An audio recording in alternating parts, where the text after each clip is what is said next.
सबको प्रभु यीशु के पवित्र नाम में नमस्कार। आज का हमारा विषय है प्रेतवाद के बारे में। प्रेतवाद जिसने सबको अपनी उलझनों में उलझाया है। यहाँ कुछ बातें हैं, कुछ प्रश्न हैं जो हमें मजबूर करते हैं इस विषय में सोचने के लिए, और हम समझना चाहते हैं कि बाइबल इसके विषय में क्या कहती है। हम एक बार फिर बता दें, हम समझना चाहते हैं कि बाइबल इस विषय में क्या कहती है। तो कुछ प्रश्न है जो मैं आपके सामने बोल रहा हूं। क्या शैतान प्रभु यीशु के लोगों को भी प्रेतवाद में धकेल रहा है? थोड़ा सा विचार करके आप सोचिए। अगला प्रश्न, क्या यीशु के लोग धोखे से प्रेतवाद के शिकार हो रहे हैं? इसको भी आप सोचिए। क्या प्रेतवाद ने धोखे के माया जाल में वैज्ञानिकों, डॉक्टर, बुद्धिजीवी लोगों को अपने जाल में फंसाया है? विचार कीजिए आप। और हम थोड़ा यहां जानना चाहते हैं, प्रेतवाद का संबंध मुर्दों से है, उन आत्माओं से, उन शरीरों से जो है ही नहीं दुनिया में। तो प्रश्न ये है, क्या मुर्दों का कोई अस्तित्व है? प्रेतवाद भावी कहने वाली आत्मा, भविष्यद्वक्ता क्या धोखा देने वाले के जाल में फंसकर लोगों को गुमराह कर रहे हैं? इन धोखा खाए लोगों के साथ क्या लोगों के साथ भी धोखा हो रहा है? क्या प्रेतवाद अपना रूप बदल कर नए रूप में प्रवेश कर रहा है, जिसका शिकार अब मसीह लोग हो रहे हैं? क्या कोई मरने के बाद जीवित व्यक्तियों की सेवा कर सकता है? तो ये बहुत सारी बातें हैं जो आपने सुना है, और ये हमारे मस्तिष्क में प्रश्न घूमते हैं, और हर एक व्यक्ति अपने ही बाइबल सिद्धांत के अनुसार इनको हल करने की चेष्टा करता है। मैं आपको एक बता रहा हूं बाइबल से एक उदाहरण। पहला शमूएल 28 का 8 से 14 में, अपने सिद्धि बूत से मेरे लिए भावी कहलवा, जिसका नाम मैं लूंगा उसे बुला दे। अब ये व्यक्ति शाऊल, जिसका नाम लूंगा उसे बुला दे, एक डायन के पास जा के मैं जिसका नाम लूंगा तो उसको बुला दे। शमूएल तो मर जाता है, उसे मिट्टी दे दी जाती है। शाऊल एक महिला के पास जाता है जो एंदोर में रहती थी। उससे कहता है कि शमूएल की आत्मा से बात करनी है। वो भूत सिद्धि करने वाली महिला मरे हुए शमूएल की आत्मा से शाऊल राजा की बात कराती है। यह परमेश्वर की नजर में एक पाप है, और मीका 3:7 में जब हम पढ़ते हैं, भावी कहलाने वालों के मुंह लज्जित होंगे। और 1 शमूएल 15:23 में हम पढ़ते हैं, भावी कहलाने वाले से पूछना पाप है। यूहन्ना 13:22 में भी हम पढ़ते हैं, भावी कहलाने वाले बिलाम को मार डाला। शमूएल की आत्मा कहता है, तूने मुझे ऊपर बुलाकर इसका मैसेज हम आपको कुछ दिनों बाद अलग से बताएंगे, ऊपर बुलाने का अर्थ क्या है। लेकिन यहाँ हम बात ये कर रहे हैं, शमूएल का जो आत्मा है वो कहता है डायन से, तूने मुझे ऊपर बुलाकर क्यों सताया है? तू कल अपने बेटों के साथ मेरे साथ होगा। वो कहता है, शमूएल की आत्मा जो जिसको वो समझ रहा था कि शमूएल की आत्मा कहती है कि शाऊल को, तू कल ही अपने बेटों के साथ मेरे साथ होगा। और 1 शमूएल 31:5 में जब हम पढ़ते हैं, शाऊल मर गया, उसके बेटे भी मर गए, क्योंकि शमूएल की आत्मा ने कहा था, कल ही तू मेरे साथ होगा, कल ही तुम और तेरे बेटे मेरे साथ होंगे। अब हम एक बात देखते हैं, यहां मुर्दे जो है वो कुछ भी नहीं जानते। हम कह रहे हैं मुर्दे कुछ नहीं जानते, तो लोगों को सिखाया जाता है आत्मा की अमरता सत्य है। स्वर्गदूत मानव इतिहास से पहले अस्तित्व में है, वे मनुष्यों की सेवा टहल करने भी आए। यह परमेश्वर की ओर से है।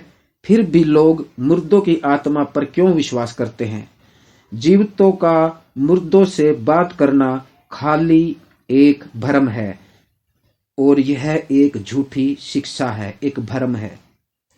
मरने के बाद जीवित व्यक्ति की सेवा करना, यही प्रेतवाद का सिद्धांत है।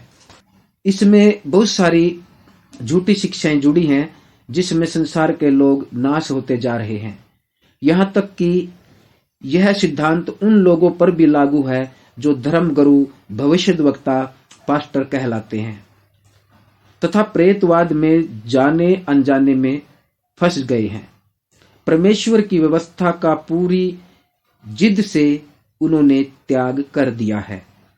परमेश्वर की आज्ञाओं का पालन न करना उनको प्रेतवाद में घसीटता ले जा रहा है। इन लोगों का अनुसरण करने वालों की भी कोई कमी नहीं है। आइए हम थोड़ा थोड़ा देखते हैं ये सब क्या हो रहा है और कैसे शैतान ने धोखे, छल, चमत्कार और प्रसिद्धि के जाल में फंसाकर फिर यीशु मसीह मत्ती 7:22-23 में किसको कुकर्मी कह रहे हैं? क्या उनको जो कह रहे हैं कि प्रभु, हमने तेरे नाम से भविष्यवाणी नहीं की, तेरे नाम से दुष्ट आत्मा नहीं निकाली, तेरे नाम से अचंभे के काम नहीं किए? जब इतना कुछ किया तो वो कुकर्मी कैसे हो गई? हो सकता है शैतान उनको प्रेतवाद में धकेल रहा हो, क्योंकि ये परमेश्वर की आज्ञा व्यवस्था से दूर हो गए हैं। परमेश्वर के विश्राम दिन को खोकर स्वयं की इच्छा व सुविधा अनुसार मना रहे हो सकता है ये। अब यहाँ आगे हम देखते हैं, मेरे को शमूएल की आत्मा से बात करनी है, शाऊल कहता है डायन से। वो भूत सिद्धि करने वाली महिला मरे हुए शमूएल की आत्मा से शाऊल की बात कराती है। अब आप कैसे तय कर सकते हैं कि वो शाऊल ने जिससे बात की थी वो शमूएल ही था, या कोई शैतानवाद का, प्रेतवाद का कोई और आत्मा या कोई और छल छलावा था? इसके विषय में मौन है सब। यह परमेश्वर की नजर में एक पाप है। हम इसमें पहली बात देखते हैं, जो दिखता है वह अलौकिक शक्ति नहीं है, धोखा देने वाले का एक जाल है, मनुष्य की आत्मा को नष्ट करने की एक सफल युक्ति है। गलत सिद्धांत सिखाकर लोगों का मन पवित्र शास्त्र से उठा लेना है। कभी कभी छल का परिणाम भी सत्य हो जाता है, और यह युक्ति बुरे स्वर्गदूतों की है। अलौकिक शक्ति की परख परमेश्वर के महान लोग ही बता सकते हैं।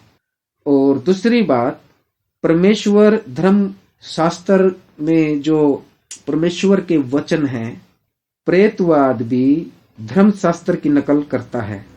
अब फिरौन राजा के जादूगरों ने हारून व मूसा की नकल करके आश्चर्यक्रम किया। निर्गमन 7:10 हारून ने लाठी फिरौन के सामने डाली, अजगर बन गई, अलौकिक चमत्कार हुए। निर्गमन 7:12 प्रेतवादी लोगों ने अपनी लाठी को डाला, वे अजगर बन गई। हारून की लाठी तंत्र मंत्र की लाठी को निगल गई, यानी सत्य असत्य को खा गया। असली और नकली सामर्थ्य की यह पहचान हुई। यीशु के आने से पहले शैतान लोगों को ठगेगा। जब हम 2 थिस्सलुनीकियों की पत्री 2:8-12 पद पढ़ते हैं, यीशु मसीह ने अपने आगमन के तेज से भस्म करेगा। सब प्रकार के झूठी सामर्थ, चिन्ह, अद्भुत काम शैतान करेगा, यानी कि प्रेतवाद की ओर से होंगे। लोग झूठ के धोखे में आएंगे, चमत्कार को नमस्कार किया जाएगा। सत्य को नहीं समझा, और सत्य को जानना ही मोक्ष है। लोगों ने हठ किया कि झूठ से प्रेम रखे, तब वे दंड के भागी बने। अंतिम दिनों में आश्चर्यक्रमों की जो शक्ति है वो होगी। जब हम प्रकाशित वाक्य 13 अध्याय 13 और 14 पद पढ़ते हैं तो हमें इसके बारे में जानकारी मिल पाएगी। और बड़े बड़े चिन्ह दिखाता था, वो स्वर्ग से आग बरसा देता था, लोगों को भरमाना, ये सब कुछ उसकी आदत है। शैतान का एजेंट आश्चर्य कर्म करता है, लोग ठगे जाते हैं। प्रेतवाद कौन सा ज्ञान है? आगे हम देखते हैं प्रेतवाद कौन सा ज्ञान है। शैतानी, शारीरिक और संसारिक। इस पद में याकूब 3:15 में हम इसको अपने आप पढ़ के इसके हम विचार विमर्श कर सकते हैं। अब यहाँ क्या है कि यीशु की जो परीक्षा है वो भरमाने वाले के द्वारा हुई। और लूका 4 में भी पढ़ते हैं, यीशु की जो परीक्षा है वो भरमाने वाले के द्वारा हुई। यहाँ पे ऊंची उड़ान लूका 4:9 में जब हम देखते हैं मंदिर का कंगूरा, और मत्ती 4:5 में, और फिर हम देखते हैं ऊंची इच्छा, और तू जगत पे राज करेगा, लूका ऊंची इच्छा, लूका 4:5, तू जगत पर राज करेगा। लुभावनी बातें, वो वचन से लुभाता है, मत्ती 4:6 में जब आप देखते हैं। बुद्धि पे घमंड करने को कहता है, लेकिन वो भी धर्मशास्त्र का प्रयोग करता है। और हम बार बार पढ़ते हैं, प्रभु यीशु बता रहे हैं कि लिखा है बुद्धि से नहीं वचन से काम। लालच दिखाना, लूका 4:6, वैभव, मैं तुझे अधिकार दूंगा, सारा अधिकार दूंगा। और प्रेतवाद अपनी पूजा कराता है, अपने चरणों में झुकाने की कोशिश करता है। शैतान ने यीशु मसीह को क्या बोला है? मुझे प्रणाम कर। ऊंची उड़ान, ऊंची इच्छा, लुभावनी बातें, अपनी बुद्धि के ऊपर घमंड करना, व्यक्ति को लालच दिखाना, अपनी पूजा कराना, ये प्रेतवाद का सिद्धांत है। इसको हम वचन के द्वारा ही काट सकते हैं, क्योंकि यीशु मसीह ने बार बार बताया लिखा है, और वो उसके सामने नहीं झुका। आगे हम देखते हैं, अदन में हव्वा को ठगा, इनमें आत्म गौरव की झूठी भावना भरी गई, जैसे कि परमेश्वर ही क्यों, मैं क्यों नहीं। अगली बात हम देखते हैं, चौथी बात, प्रेतवाद क्या सिखाता है? मनुष्यों का लगातार विकास उसका अंतिम रूप है। जन्म से लेकर अंत काल की ओर बढ़ना। अंत काल जिसकी कोई सीमा नहीं। हर एक मन अपना ही न्याय करेगा, दूसरे का नहीं, लेकिन न्याय तो मसीह करेगा। यूहन्ना 5:22 में जब आप पढ़ते हैं, प्रेरितों के काम 17:31, धर्म से जगत का न्याय करेगा वो। और रोमियो 14:10 में हम परमेश्वर के न्याय सिंहासन के सामने खड़े होंगे, ना कि प्रेतवाद के। ध्यान रखने की बातें हैं। और इब्रानियों 10:30, प्रभु अपने लोगों का न्याय करेगा। और प्रकाशित वाक्य 6:10 भी, तू कब तक न्याय न करेगा। प्रेतवाद सिखाता है कि जैसे मनुष्य की चेतना की आवाज ने जगाया वैसे ही करो। आप बुरा कर रहे हैं तो भी अच्छा है, आप गुंडागर्दी कर रहे हैं तो भी अच्छा है। ये सारी बातें प्रेतवाद की ओर से हैं, उस शैतान की ओर से हैं। अच्छा करोगे, बुरा करोगे, तुम स्वर्ग में फिर भी जाओगे, ये शैतानवाद की ओर से है। लेकिन हमारा न्याय परमेश्वर के सिंहासन के सामने प्रभु करेगा। शैतान ने मनुष्य के मन को बदला। 5वीं बात हम देखते हैं, शैतान ने मनुष्य के मन को बदला, धार्मिक व्यवस्था को बदला। उद्देश्य क्या है? अपनी प्रसिद्धि व बढ़ाई की आराधना है। लोगों को क्या चाहिए? मेरी प्रसिद्धि हो, मेरी बढ़ाई हो। इसी को न्याय व चरित्र निर्माण का रास्ता बताया गया है, जो कि गलत है। प्रगति कर रहा है, वो ये सोचता है, लोग भी सोचते ये प्रगति कर रहा है, लेकिन यह प्रगति उसको ऊपर नहीं नीचे ही पहुंचाती है। छठी बात है बौद्धिकता और आध्यात्मिकता। इन दोनों में फर्क है, जिसके लिए अलग से और भी बातें की जा सकती है। बौद्धिकता और आध्यात्मिकता, इनमें दोनों में गहरा अंतर है। तरह तरह की छवि देखने से तरह तरह के बदलाव में ढल जाना, यह आध्यात्मिकता का सतर नहीं है। जो देख लिया मैंने उसी की ओर चल पड़ा, थोड़ी देर बाद कुछ और देख लिया, फिर उसकी ओर चल पड़ा। हमारा जो चरित्र है वो अस्थिरता की ओर जब जाता है तो हमारी बुद्धि कार्य करती है। जिस पर मन आया उसी के आदर प्रेम नफरत करना, अपनापन ही उच्च स्तर समझना। ऐसा मनुष्य कभी भी अपने स्तर को ऊपर नहीं उठा सकता। परमेश्वर का अनुग्रह ही उसे उच्च स्तर पर उठाएगा। अगली बात है 7वीं, मिलता जुलता सिद्धांत।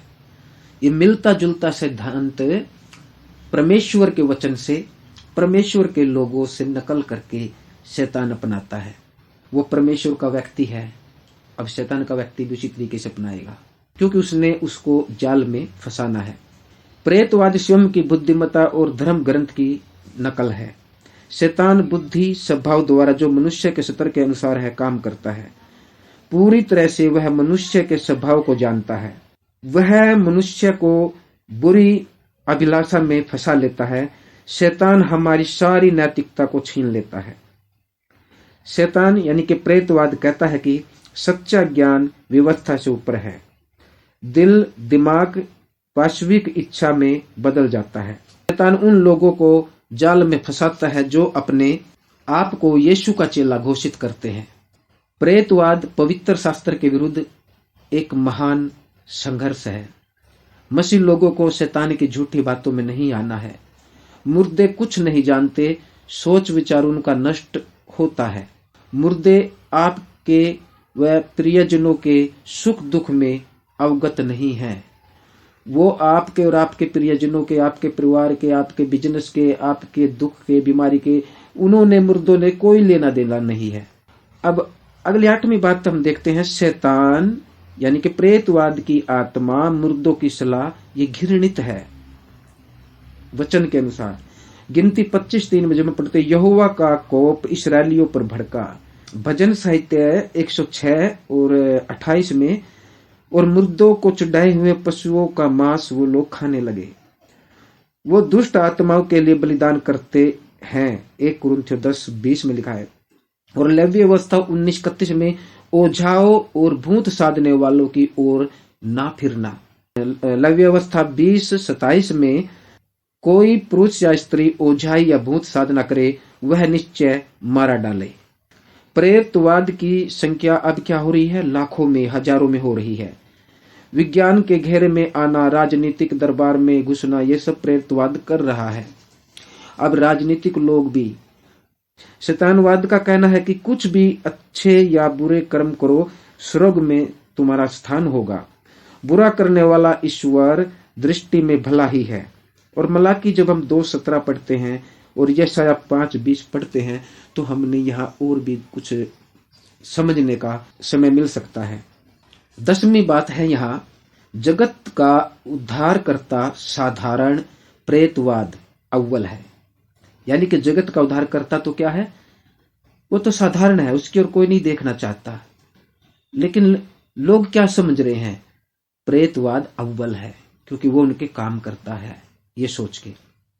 बहुत से प्रेरित पथभ्रष्ट हुए, अपनी बुद्धि से गलत सिद्धांत बनाए। बाइबल ईश्वर की देन है नहीं माना, और बाइबल की नींव ढा दी, ज्योति को बुझा दिया। बाइबल को मात्र बच्चों की कहानी या झूठी कहानी मानकर सत्य को जो है उन्होंने त्याग दिया।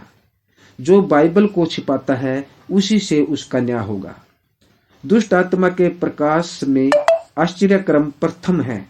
दुष्ट आत्मा यानी कि प्रेतवाद कभी 2 बात नहीं मानेगा।